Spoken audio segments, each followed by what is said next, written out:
tout le monde, bienvenue pour le troisième épisode de C++. Nous allons aborder ensemble les types de données. En tout cas, on va faire une entrée en matière sur ces derniers parce qu'on va en manipuler tout au long de ce cours et dans plein d'autres épisodes. Mais ça va permettre quand même d'avoir un petit aperçu globalement de comment nous allons pouvoir travailler avec des données, donc des informations au cours de nos programmes. Très justement, on va vouloir représenter les choses, que nous écrivons un code pour pouvoir programmer des applications, des systèmes, etc. Et on va globalement retrouver deux types d'informations, hein, si on pense, on va dire humainement parlant, au niveau de nos programmes. On va avoir des informations qui sont très très simples. Par exemple, le nom d'une personne, c'est une information, vous voyez, assez brute. D'accord. Ça va être juste sous forme de texte. On aura ce genre de choses-là.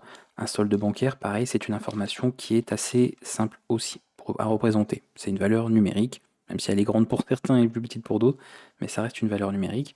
Et on peut imaginer d'autres cas comme ça. Voilà, donc ça c'est les cas voilà, par défaut.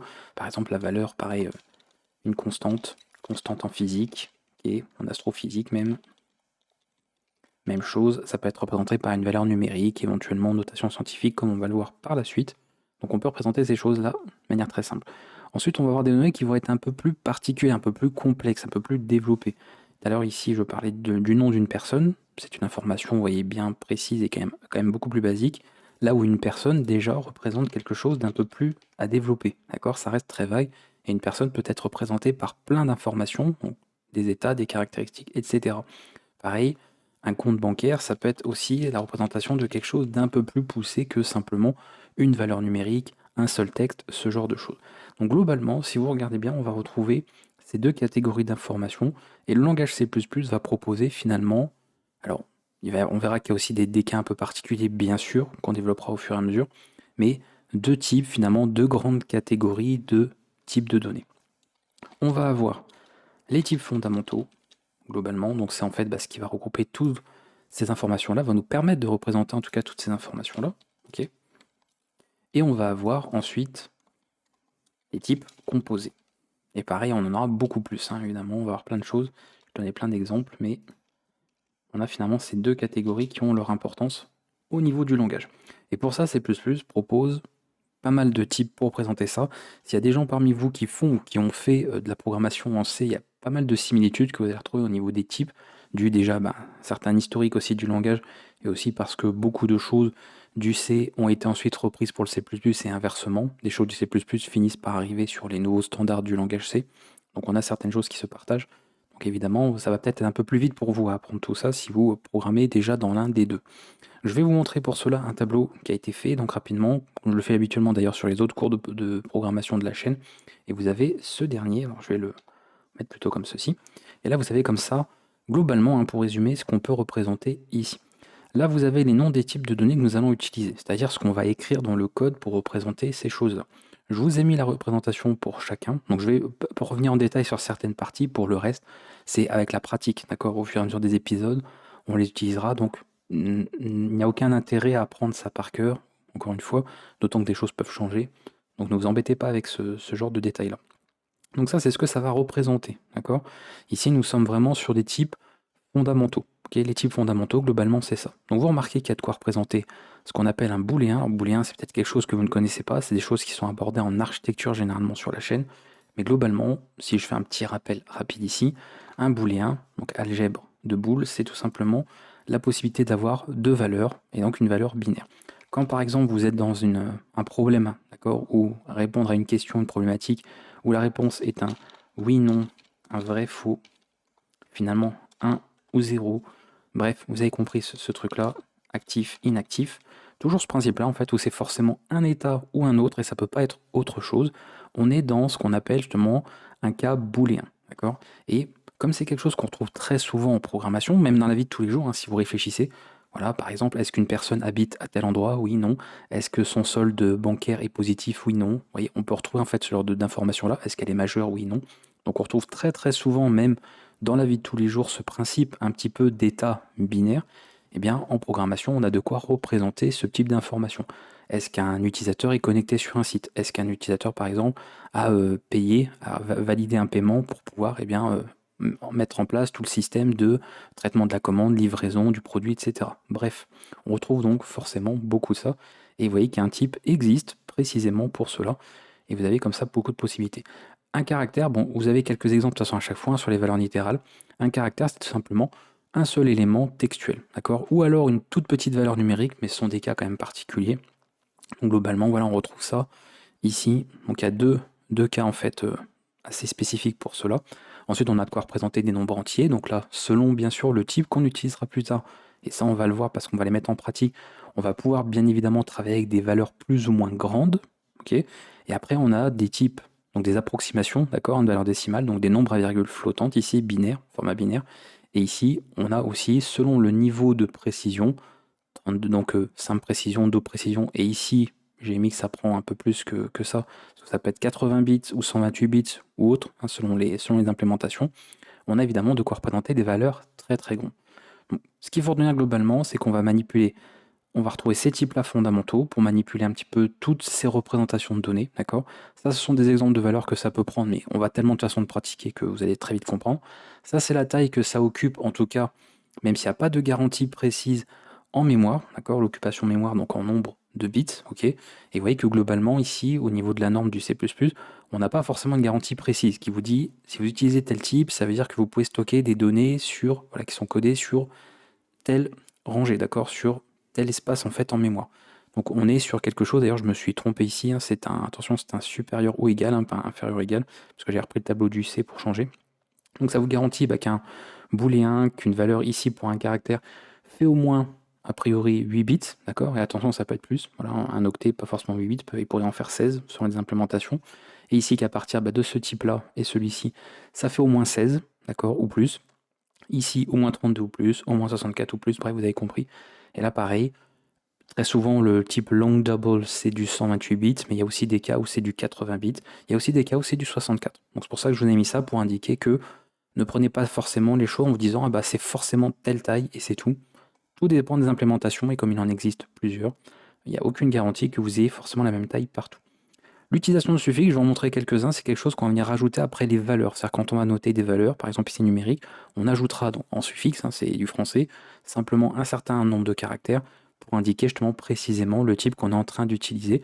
Ça va aider, alors ils ne sont pas obligatoirement à utiliser à chaque fois, mais dans des cas où ça peut être comment dire, problématique au niveau du compilateur, c'est-à-dire de pouvoir déduire le bon type, on peut l'aider justement en fournissant le bon suffixe pour éviter toute ambiguïté au niveau du code.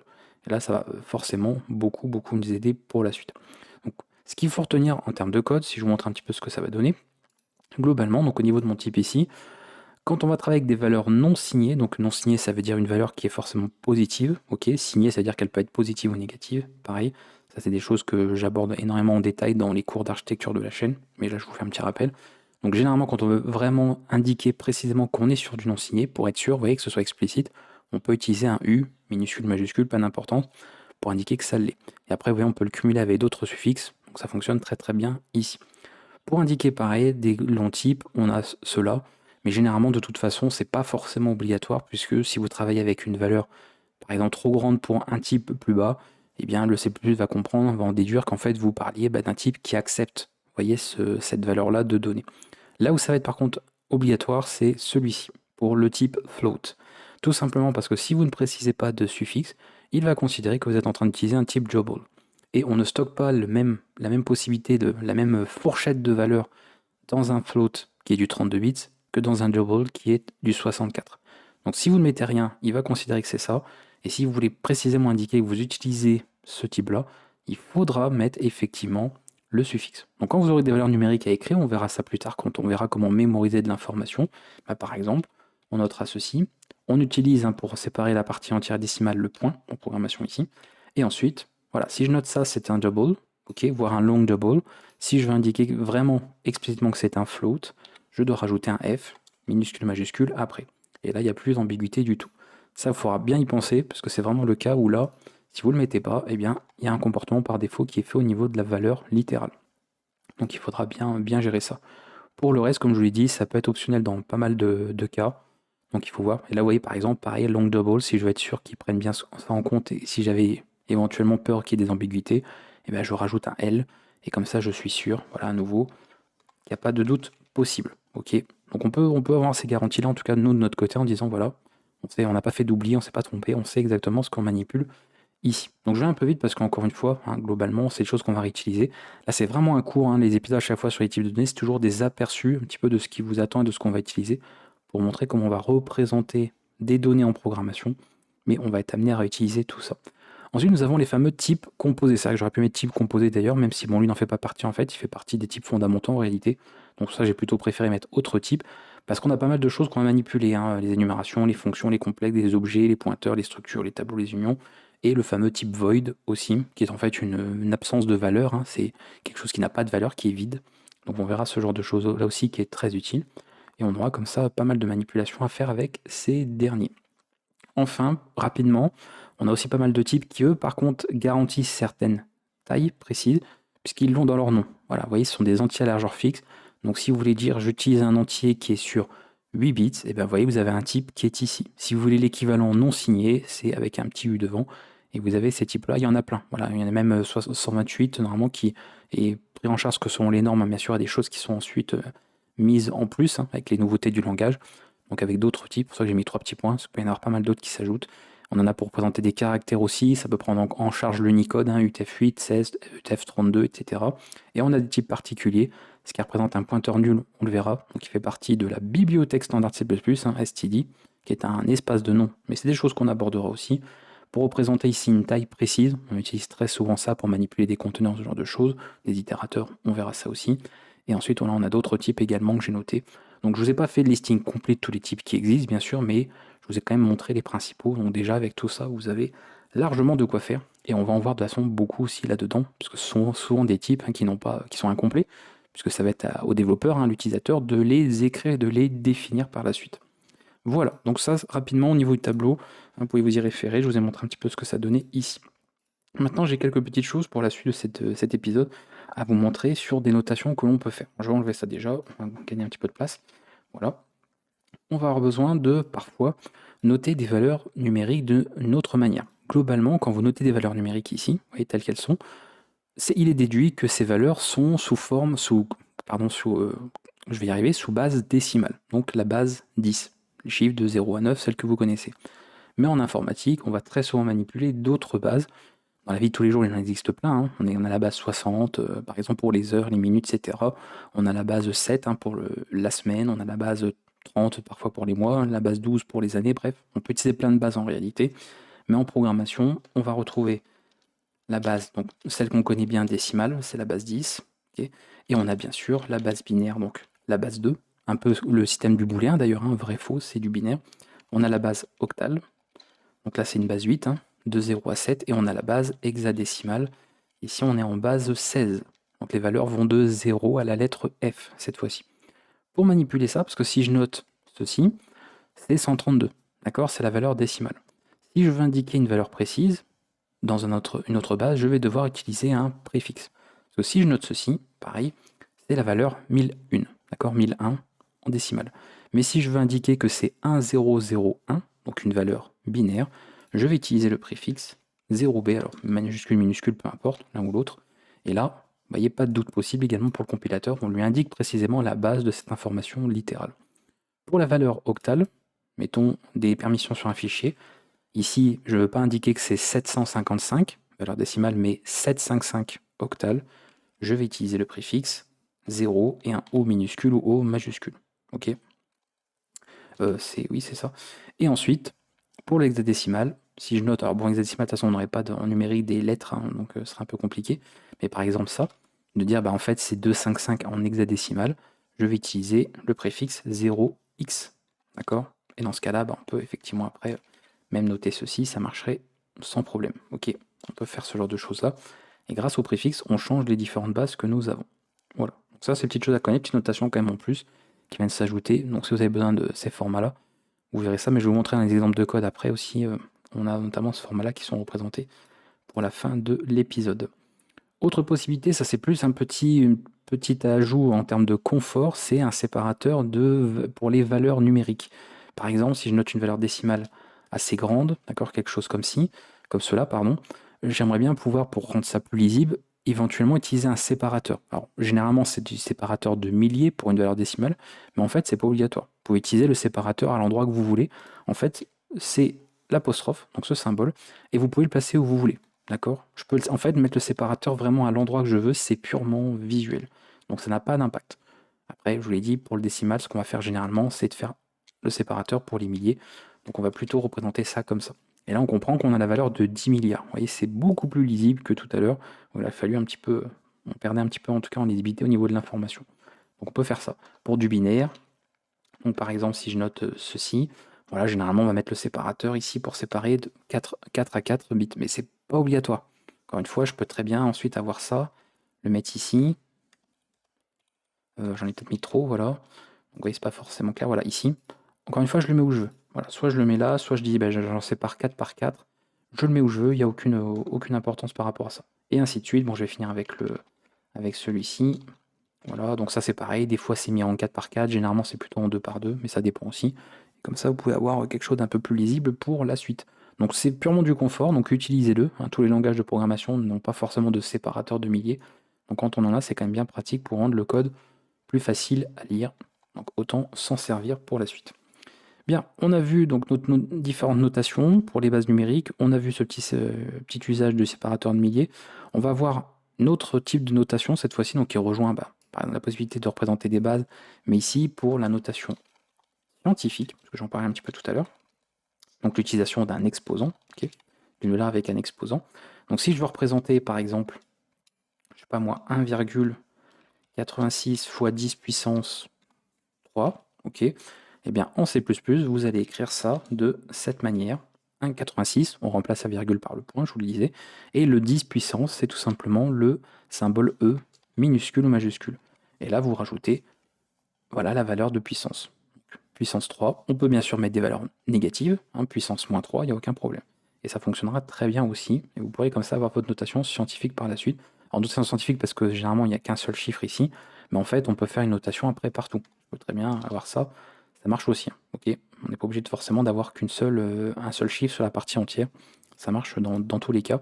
Donc si vous avez besoin de vous en servir pour certains calculs bien spécifiques, servez-vous-en, ça peut servir au niveau physique, mathématique.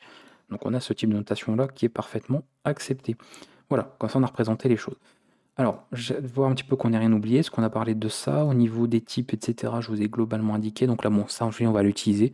Donc c'est-à-dire ça, c'est les deux valeurs que prendront chacun. Un booléen, soit vous écrirez true en minuscule comme ceci ou false comme ceci. Donc vrai, faux, oui, non, 1 ou 0. Généralement, le true correspond à la valeur numérique 1 et le false correspond à 0. On peut représenter ce genre de choses là aussi. Vous voyez que pour la négation, représenter une valeur négative, c'est un moins. Donc, mais on va voir les opérateurs de toute façon dans une vidéo dédiée, donc pas de problème. Donc globalement, on a fait un petit peu le tour de ce que je voulais vous montrer ici.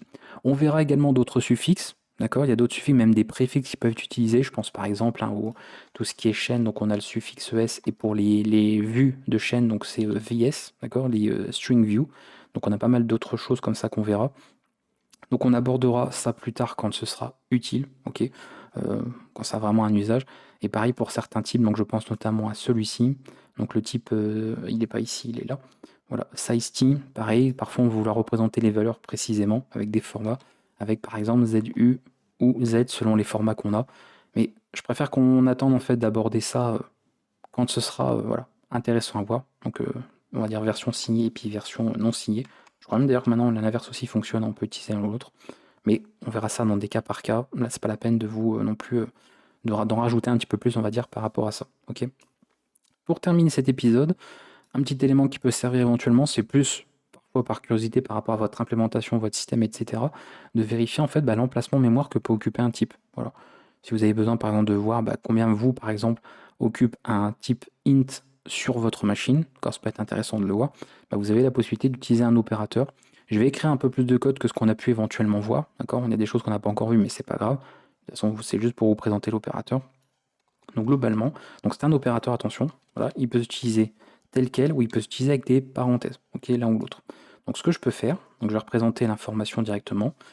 Donc, on va le mettre dans un texte comme on a vu précédemment en fait, ici, et je vais indiquer que je veux par exemple connaître la taille d'un entier. Ok. Donc en fait ça on l'a vu dernièrement, c'est parce que je voulais éventuellement utiliser, ce qu'on verra plus tard, ce qui sont variables, mais on ne le verra pas ici.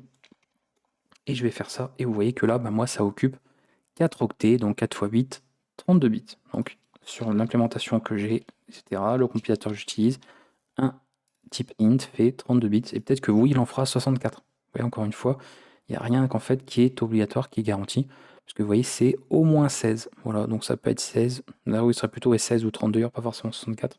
Mais il peut y avoir des implémentations différentes, donc encore une fois, ce que ça vous dit, c'est que c'est au moins, et attention, je disais tout à l'heure, hein, là c'est un supérieur ou égal, et pas un inférieur ou égal. C'était une petite erreur que j'avais laissée sur le tableau ici, sur le visuel. Et puis c'est tout, on va s'arrêter là avec cet épisode. J'ai fait le tour de ce que je voulais vous montrer en tout cas en termes de code concernant les types. Donc je vous dis, ça c'est vraiment histoire de présenter les choses en amont, d'accord, avoir un aperçu. Mais voilà, c'est des choses qu'on va réutiliser tranquillement par la suite. Donc ne vous inquiétez pas, on va utiliser ensuite certains types, d'autres pas forcément. Et on fera la... Voilà, je vais jamais en fait à un moment donné utiliser quelque chose dans une vidéo que je n'aurais pas expliqué avant. Ça n'arrive jamais, donc il n'y a pas d'inquiétude pour la suite en tout cas des épisodes. Mais nous allons, nous en tout cas, terminer celui-ci avec quelques exemples de code. Il n'y en a pas beaucoup, parce qu'on n'a pas encore vu grand-chose à ce stade au niveau C++. Mais rappelez-vous, l'application qui sert de référence pour l'ensemble des épisodes, et on avait choisi l'application Blender, donc un logiciel de modélisation 3D très connu d'ailleurs, dans le milieu même professionnel. Et voici donc quelques exemples de code rapidement pour vous voyez un petit peu voilà, ce qui est utilisé dans cette véritable application. Donc là on retrouve le fameux suffixe, vous voyez, pour présenter un flottant. Donc précisément pour indiquer justement que nous utilisons ce type et que ce ne soit pas en tout cas déduit comme étant du type double, donc très important. Donc il est utilisé effectivement partout. Voilà, on a cet exemple ici que j'avais trouvé dans le code source. Un autre exemple ici, donc parce que voilà, celui-là c'était pour l'utilisation du préfixe ici pour représenter une valeur hexadécimale. Vous voyez là par exemple, vous voyez, ça aurait été peut-être plus pratique de mettre des séparateurs pour plus facilement lire la valeur. Et quoique bon je dis ça, mais en fait bon là, par rapport en fait à ce que ça représente comme c'est 8, en fait c'est bon comme ça. Mais voilà, on peut utiliser comme ça le préfixe pour indiquer une valeur hexadécimale. Sinon, on aurait tout simplement ici une valeur décimale et ça changerait forcément tout au niveau des calculs que nous avons ici. Et enfin, dernière petite capture d'écran. Donc là, on était voilà, sur l'utilisation de sizeof. Pour ça que je l'avais pris ici. Donc voilà, petit sizeof qui est récupéré à un moment donné pour vérifier en fait la taille que prend le type float et pour effectuer effectivement certaines manipulations en mémoire. Donc il y a des choses comme ça qu'on peut faire aussi. Au moins vous avez différentes présentations. Puis là c'est bien, vous voyez quelques valeurs précises, littérales d'un booléen, donc false ou true. Comme ça vous avez ces petits exemples là aussi. Je m'arrête ici. Si vous avez des questions, n'hésitez pas. On va attaquer très très vite la suite. Maintenant que vous voyez comment on peut représenter des données en C++, la question qu'on va se poser en tant que développeur, c'est comment nous allons pouvoir mémoriser ces informations. Parce qu'on va utiliser plein d'informations et plein de données au cours de l'exécution d'un programme. Et forcément pour cela, on a besoin de les stocker et de les mémoriser quelque part. Et on va voir un des concepts très importants en programmation que sont les variables. Et c'est ce qui vous attend justement dès le prochain épisode. A bientôt.